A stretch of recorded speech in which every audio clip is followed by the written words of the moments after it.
فلسطین کے حالات پر ہم سب کے دل مغموم ہیں، ہماری آنکھیں خون کے آنسو رو رہی ہیں۔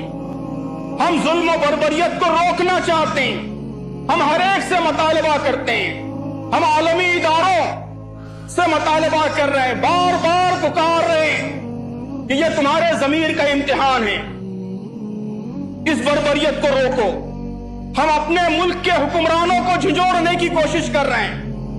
کہ یہ استعمار کے خلاف لڑائی ہے، یہ تمہاری ذمہ داری ہے کہ اس لڑائی میں سچائی کے طرفدار بنو۔ ہم مسلم حکمرانوں سے مطالبہ کر رہے ہیں، بار بار کہہ رہے ہیں کہ یہ وقت ڈپلومیسی کا وقت نہیں ہے،